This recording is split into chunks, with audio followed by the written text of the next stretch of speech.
Obviously, the Patriots, the reigning AFC champs. I almost don't even want to ask David this question because I have a feeling I know which team you're going to say the biggest challenge. You feel a little obligated. Come on. Next.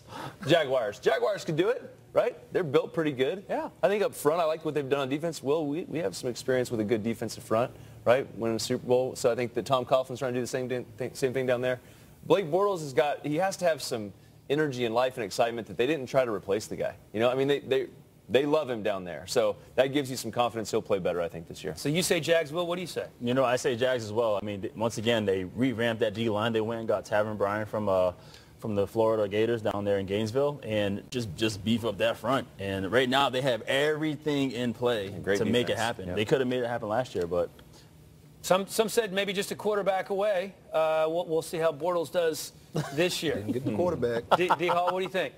I'm going to go with the Houston Texans. You know, when I think about a healthy Deshaun Watson and getting to see him for a full season, I think they're going to be really good. You know, you talk about Jacksonville defense is the reason you guys think they have a chance. This Houston Texans defense can rival that Jacksonville defense. If healthy, right? If healthy, absolutely. But they get some guys back. J.J. Watt's the biggest name. Whitney Merciless comes back. Yep, Whitney Merciless. You talk about Aaron Colvin coming over. To me, he's that A.J. Bouye type that a lot of people didn't know until he left Houston and went to Jacksonville. Aaron Colvin's leaving Jacksonville, going to Houston. Tyrann Mathieu, another guy who is a playmaker. And so I think this defense is poised to help them win a lot of games. And like I said, with Deshaun Watson, Hopkins, he's one of the best receivers in the game.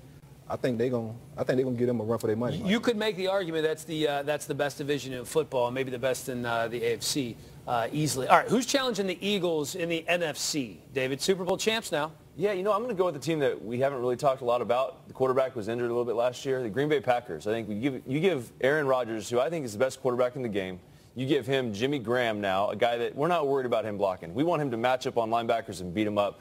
Let Devontae Adams and those guys on the outside, let's just throw the football around and let the best quarterback in the game go out and try and rip some people up. So they got to get some help on defense, got to play a little bit better.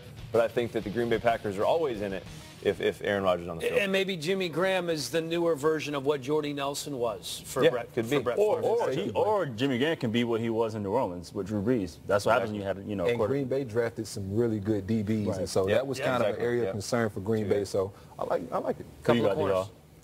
I actually have the Minnesota Vikings. You know, you talk about a team who was right there. They were.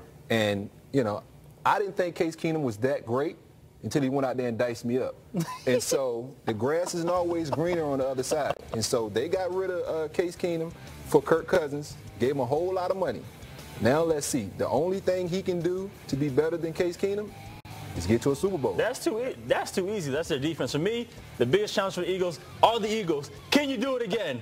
That's the question. Themselves? Yes. Maybe a little Super Bowl hangover. Can they do it again?